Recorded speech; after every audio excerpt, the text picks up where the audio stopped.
పిల్లలు బాగున్నారు అందరూ? ఓకే, ఇప్పటి వరకు మీరు పాటలు పాడుతున్నారు. ఆరాధన అయిపోయింది, దేవుడు స్తుతించాము. అలాగే నీకు లాటరీ కూడా తీసేసాము. ఇంకేం చేసాం మనం? అటెండెన్స్ కూడా అయిపోయింది. ఇప్పుడు ఫైనల్గా లెసన్ మధ్యలో అయిపోయింది కాబట్టి కంటిన్యూ చేద్దాము. అందరు న్యాయం చూడండి, పుస్తకాలు తిరిగేద్దు. అందరు న్యాయం చూడండి. ఓకే, అబ్రహామును దేవుడు పిలిచినప్పుడు దేవుడి మాట విన్నాడు. 100 సంవత్సరాల వయసులో కుమారుడు పుట్టాడు. అతనికి ఇస్సాకు అని పేరు పెట్టారు. దేవుడు అతన్ని పరీక్షించాలని చూసినప్పుడు ఆ పరీక్షలో అతను విన్నాయడా లేదా అని తెలుసుకున్నప్పుడు దేవుడి మాట విని మోరియా పర్వతం దగ్గర తీసుకెళ్ళి 3 దినాల ప్రయాణం చేసి ఆ పర్వతం పైకి వెళ్ళి ఇస్సాకును బలి ఇవ్వడానికి రెడీ అయిపోయాడని మనం అందరం విన్నాం. ఓకే పిల్లలు, ఈ కథలో లాస్ట్ వారం చెప్పినప్పుడు, అంతకుముందు వారు చెప్పినప్పుడు కథకు పేరు పెట్టా. ఈ లెసన్కి కాదు, వి చెప్తారు, వి అనాలి, ఈ కాదు.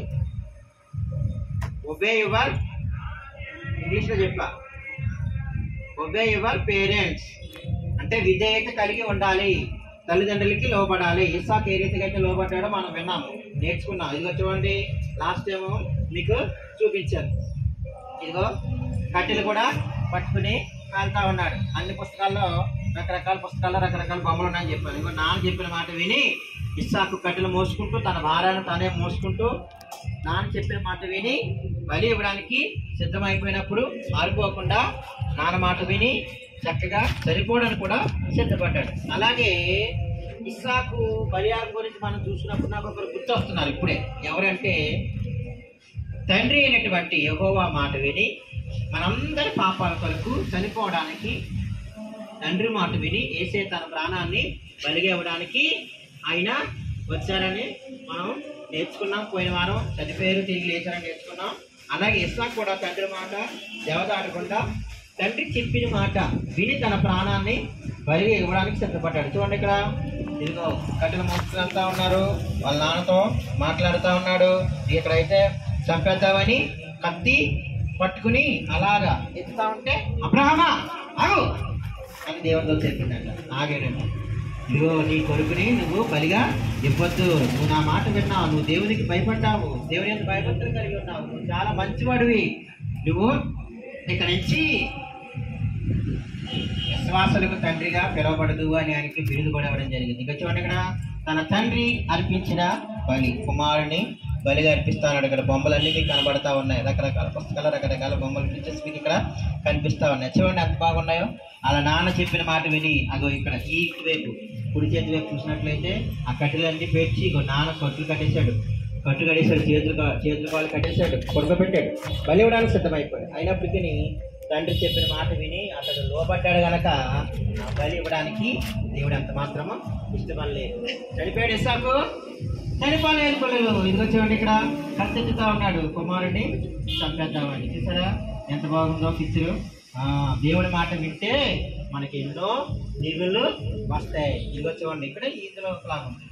హత్తుకుంటున్నాడు తండ్రి, ఇస్సాకుని హత్తుకుంటా ఉన్నాడు, కౌగులు ఎత్తుకుంటా ఉన్నాడు. ఎందుకంటే తన కొడుకు చనిపోలేదు, మళ్ళా దేవుడు తనకి తిరిగి ఇచ్చాడు. పిల్లలు మన తల్లిదండ్రుల మాట మనం వినాలి. పిల్లలు తల్లిదండ్రుల మాట వింటే మనకి ఎంతో లాభము.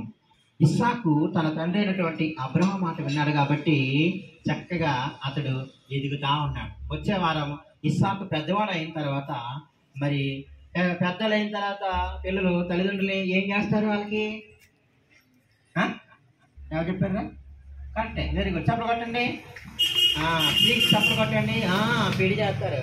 పెద్దలు అయిన తర్వాత పెళ్లి చేస్తారు, అమ్మాయిలకైనా అబ్బాయిలకైనా పెళ్లి చేస్తారు. మరి ఇస్సాకు కూడా పెళ్లి చేయడానికి కొన్ని ప్రయత్నాలు చేశారు. ఇస్సాకు పెద్దవాడయ్యాడు, దేశాలు వచ్చేసినాయి, గడ్డలు వచ్చేసినాయి, చక్కగా తండ్రి మాట వింటా ఉన్నాడు.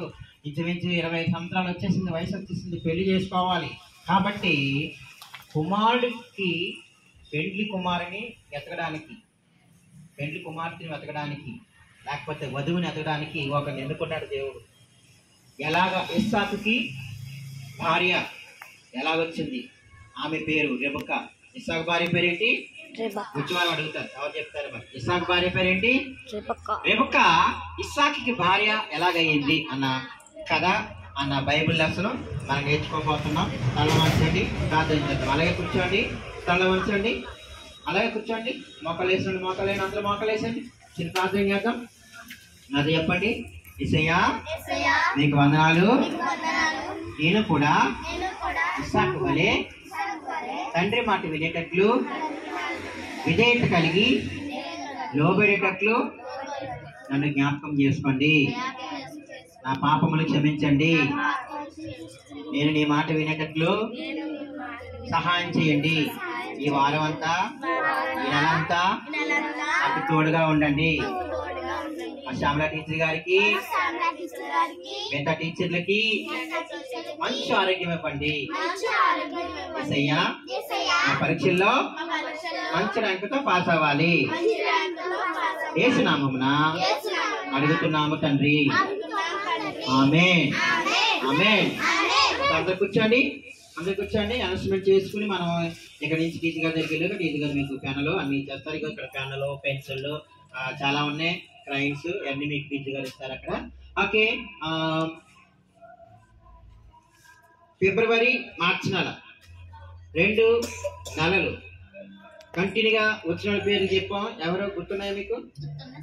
ఫిబ్రవరి నెలలో కంటిన్యూగా వచ్చిన ఎవరు చెప్పేస్తాను నేను. నిలబండి ఒకసారి. అమ్మాలకి డాడీ. మార్చి, ఫిబ్రవరి అక్కడ పిల్లలు పిల్లలు మంచి మంచి పిల్లలు, చాలా మంచి పిల్లలు పిల్లలు. మీరు చెప్పరానా? మీకు గుర్తు కాలేదా? అబ్బాయి. ఓకే, ఫిబ్రవరి నెల ఫుల్గా వచ్చిన వాళ్ళ పిల్లలు అనమాట. ఫిబ్రవరి నెల ఎన్ని వారాలు ఉన్నాయంటే 4వ తారీఖు, 11వ తారీఖు, 18వ తారీఖు, 25వ తారీఖు, అంటే 4 వారాల్లో 6 కంటిన్యూగా వచ్చారు. అంతేనా? ఎస్. జ్యోతి, యోగశ్రీ, వెంకటలక్ష్మి, అంజలి, ఆశ్నవి, మౌనిక. నీ పేర్లు ఎందుకు వచ్చా? నేను డౌట్గా నిలబడ్డావా? నువ్వు లేవా? చెక్ చేస్తాను. జ్యోతి ఇగో కంటిన్యూగా వచ్చావు, టిక్లు వచ్చినాయి. ఓకే, మీరందరూ ఫిబ్రవరిలో కంటిన్యూగా వచ్చినాడు. జ్యోతి, యోగశ్రీ, జ్యోతి అక్కడ, యోగశ్రీ ఇక్కడ, వెంకటలక్ష్మి ఏది ఇక్కడ, అంజలి రాలేదు, అంజలి ఏమైపోయింది? ఆశ్నవి ఇక్కడ, ఆశ్నవి అక్కడ, మౌనిక రాలేదు. ఓకే, మీరు లాటరీ గెలుచుకున్న వాళ్ళు ఫిబ్రవరిలో కళ్యాణి, వెంకటలక్ష్మి, ఆశ్నవి. కళ్యాణి 10 రూపాయలు గెలుచుకుంది, వెంకటలక్ష్మి 2 రూపాయలు, ఆశ్నవి 5 రూపాయలు. ఓకే, పాస్టర్ గారు వచ్చి అందరూ చెప్పలు కొట్టండి. అలాగే మార్చి నెల, పోయిన నెలలో ఫుల్గా వచ్చిన వాళ్ళ పిల్లలు. ఆశ్నవి 5 వారాలు వచ్చేసింది, యోగశ్రీ 5 వారాలు వచ్చేసింది. ఒక వారం టైం మార్చడం వల్ల పాపం మిస్ అయిపోయారు. మాదే మిస్టేక్ అది, అందువల్ల ఆ రోజు ఎవరు రాలేదు.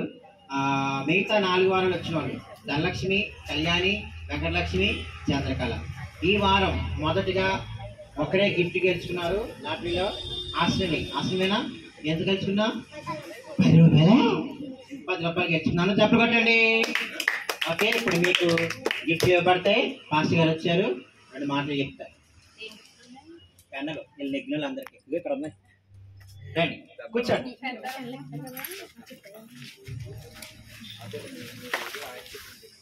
కట్ చేసి